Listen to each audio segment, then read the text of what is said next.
He said I was too much, too needy, too dramatic. I started to shrink myself to keep the peace. Here's how I lost myself, trying to be easy. And the moment I realized it was all by design, I was standing in the hallway, clutching the results of a medical test that terrified me, and the air felt thin and cold, like the inside of a tomb. The fluorescent lights seemed to emphasize the sheer emptiness of the moment. I looked at him, searching desperately for any flicker of shared concern, any recognition of the distress I was under, and all I saw was a solid, unmoving wall of indifference. I had just finished telling him my worries, detailing the possible and truly scary outcomes, the lump in my throat tight with a fear that was meant to be shared between partners, and he hadn't moved a muscle. He hadn't offered a hug. He hadn't even met my eyes, keeping them firmly fixed on the television screen beyond me, as if I were a low-volume commercial. "Is that all?" he asked, his voice flat, completely devoid of investment or curiosity.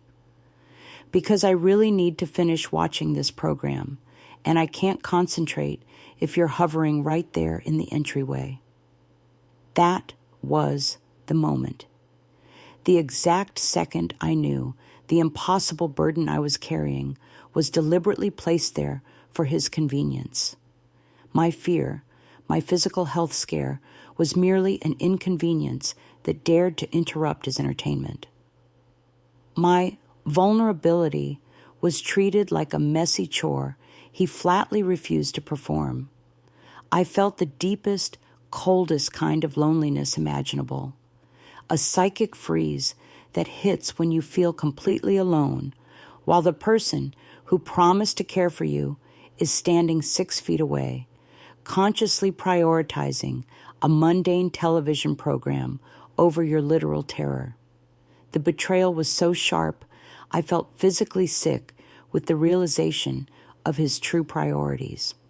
For years, I had internalized and accepted his narrative that I was the root of all problems. I was the one who needed too much closeness, who demanded too much emotional attention. I was the one who was too fragile and overly dramatic when things went wrong, always needing reassurance. I tried desperately to believe that if I could just lower my volume, minimize my needs, and become as small as possible, everything would finally be calm. If you are constantly being told you are the only difficult, overly emotional person in your partnership, carrying the shame and blame for every failure to connect, I can show you how to stop carrying that crushing shame.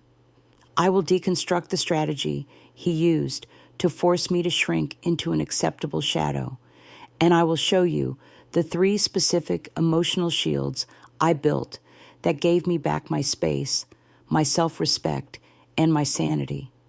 This is the exact strategic moment I stopped trying to earn connection and started protecting my truth as if my very existence depended on it. I kept trying to reach him, driven by a desperate, fading memory of the early days. In the beginning, it wasn't like this.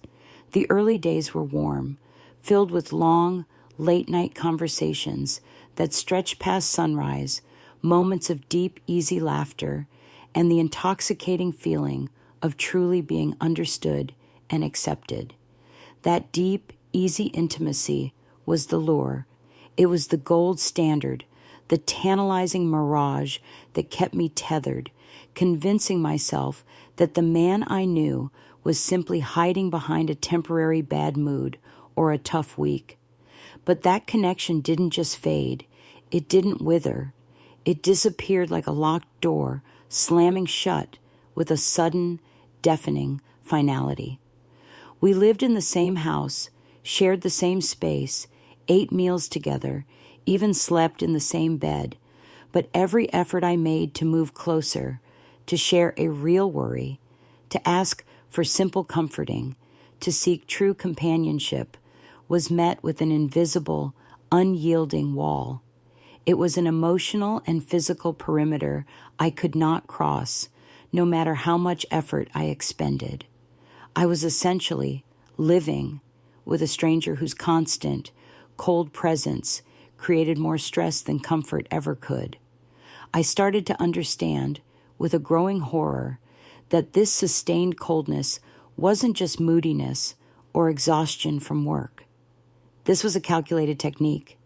It's the core mechanism of emotional withholding, also known as intimacy anorexia. He wasn't incapable of connecting. He was actively and systematically choosing not to, seeing it as a weakness. He was actively withholding love, praise, appreciation, comfort, and any form of reciprocal emotional sharing that would denote equality. I began to realize that he viewed true closeness not as a reward or a pleasure, but as a severe danger, a potential source of ego injury or unwanted exposure of his fundamental emptiness. By keeping me permanently at arm's length, maintaining distance and control, he protected his fabricated facade while maintaining absolute, suffocating control over the emotional climate of our relationship. I learned, slowly and painfully, to dread my own moments of need and weakness because I knew how he would react. That day, when my parents were very ill, I came home one evening feeling physically shattered, raw, and terrified.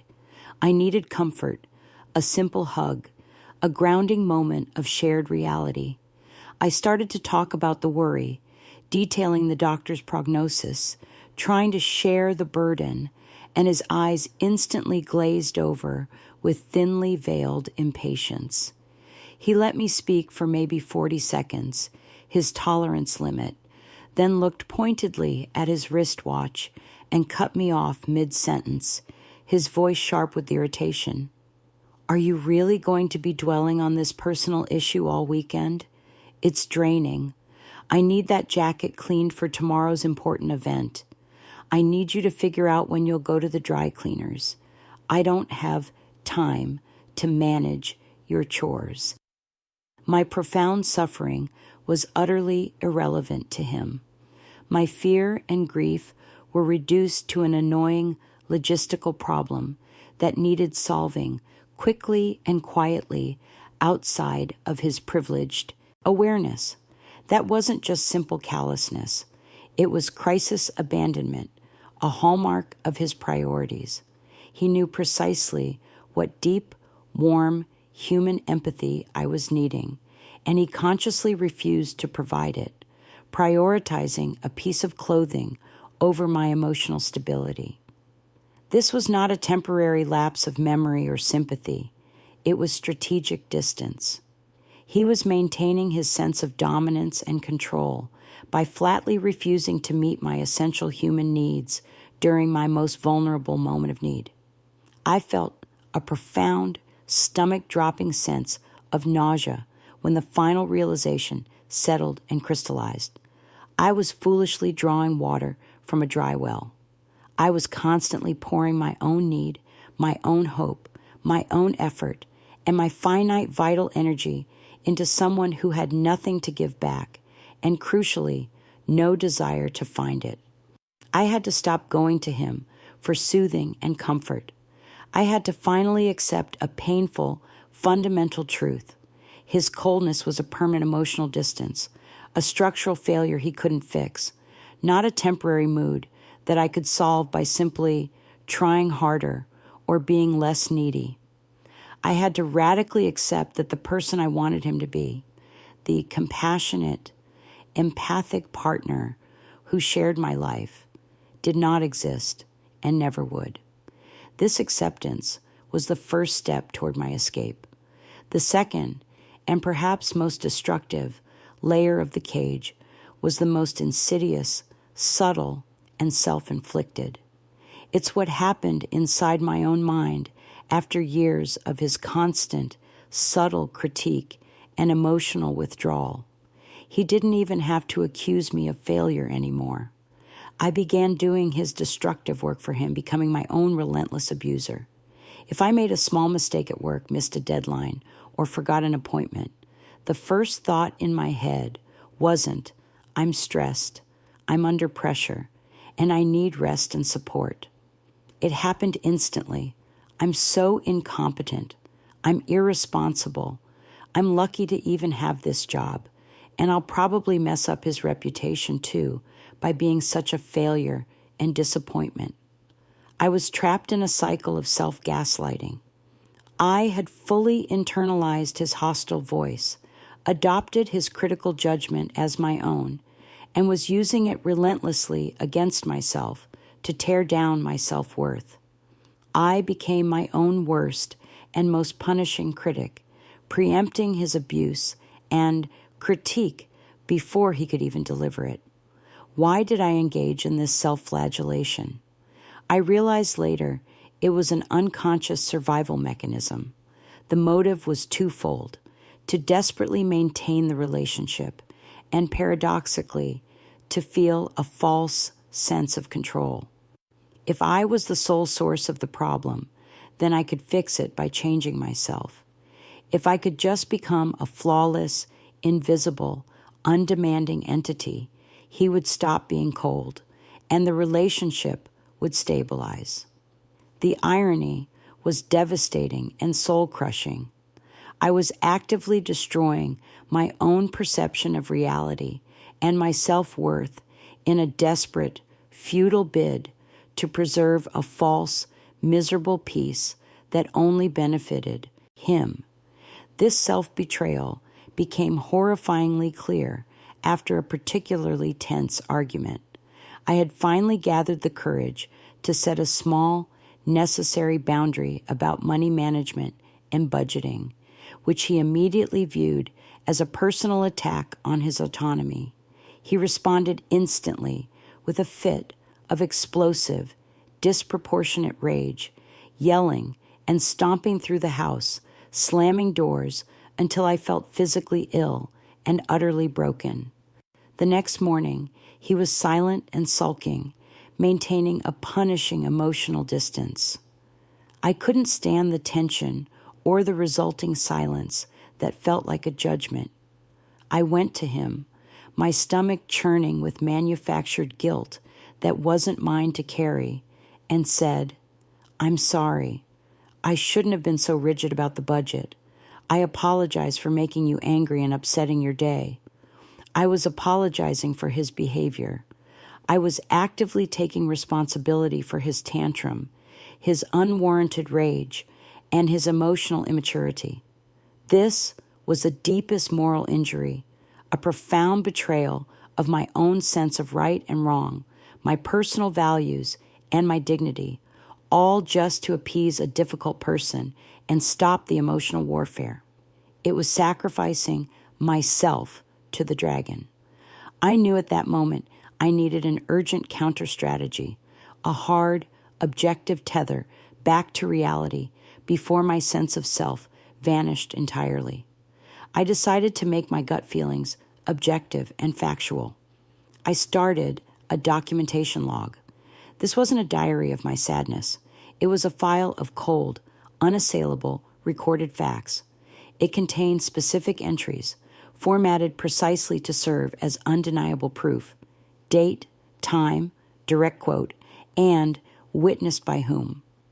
I logged every instance of his yelling, every time he deliberately sabotaged a holiday or birthday, every instance of financial manipulation, every cold dismissal of my genuine feelings. Whenever the guilty voice "Wow, you're too sensitive. You're a bad person. You deserve this silence and this treatment," I would physically open that log. I would sit and review the evidence, the cold, hard facts laid out in my own writing, to powerfully re-anchor myself in the truth of his actions, not his words. This documentation became the unshakable foundation that allowed me to finally correct the narrative. I am not the cruel one. I am the one surviving cruelty with increasing sophistication. The final layer of freedom came when I recognized, with a chilling clarity, that I was systematically sacrificing all my emotional highs and lows, my triumphs and my sorrows, to maintain his fragile, self-centered equilibrium. He couldn't handle genuine, authentic emotion from anyone but himself, whether that emotion was bubbling joy or quiet pain. He only truly wanted indifference from me because it meant he was the only one who mattered, and my emotional world posed no threat to his perceived superiority. I realized he operated on a simple, destructive rule. If I shared good news, he would minimize it and make it seem small or undeserved. If I shared bad news, he would save it, categorize it, and use it as future ammunition against me to prove my incompetence. The perfect example was the day I got a significant career promotion I had worked years for. I was ecstatic, floating on air, full of pride and relief. I couldn't wait to share it with him, hoping for a genuine moment of shared pride and recognition. When I told him the details, bubbling over with excitement and detail, he barely looked up from his device, treating my news with utter boredom. He just shrugged. "That's nice, but seriously, don't let it go to your head. They probably just promoted you because they were desperate and short-staffed anyway, or maybe they felt sorry for you and needed a token hire." Sabotage of joy. My high was instantly and completely crushed, leaving me ashamed of my own success and doubting my capability.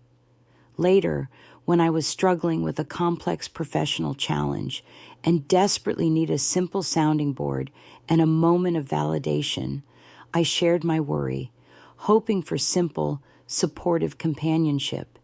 He immediately seized on the vulnerability to prove a long-held negative point.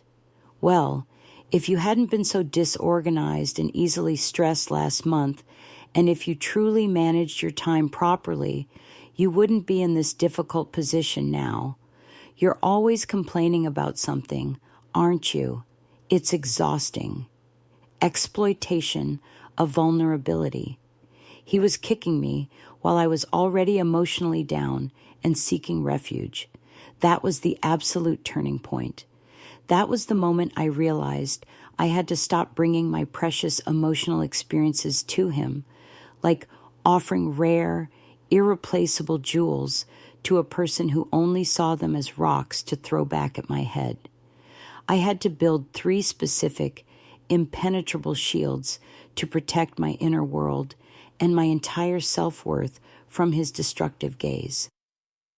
Shield 1, the good news shield. I immediately stopped sharing any successes, happy milestones, exciting future plans, or even simple joys with him entirely. I deliberately diverted all my good news to a separate, external support team.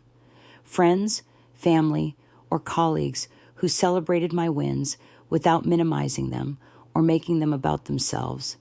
My joy became protected and validated exclusively outside of his sphere of influence and control. Shield 2, the bad news shield. I stopped sharing any struggles, health issues, losses, worries, or vulnerabilities with him.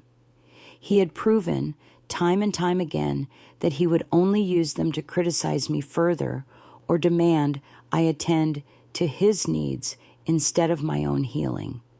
My pain was processed and comforted solely with safe people, completely preventing him from ever being able to hurt me while I was already down or weaponize my struggle. Shield 3, the indifferent shield. I strictly limited all necessary interaction with him to safe, boring topics. The traffic on the way home, what's on the grocery list, a neutral observation about the weather, or a mundane scheduling issue. I became a dull, predictable, and completely uninteresting wall of neutral interaction, diligently applying the gray rock technique to maintain logistical contact while entirely shielding my authentic, emotional self and my inner life. I was no longer an emotional supplier he could manipulate. I was just a functional roommate discussing logistics and household maintenance. I didn't argue with him. I didn't waste another minute trying to persuade him to change or to see my point of view. I simply and strategically redirected every single one of my vital emotional resources away from the dry well and back toward my own health, my sanity, and my safe people. My job was not to be easy for him. My job was to be real and safe for myself.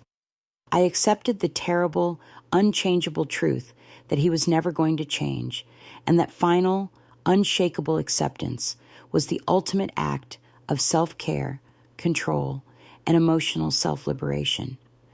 The profound liberation that followed this strategic withdrawal was immediate and life-changing. I stopped living in a constant state of agonizing emotional defense. I stopped apologizing for simply breathing and existing in the space I paid for. I stopped feeling like I was the cruel or mean one for finally setting a firm boundary to protect my own well-being. The truth was, setting the boundary was an act of courageous self-preservation, not cruelty. It was a choice for life.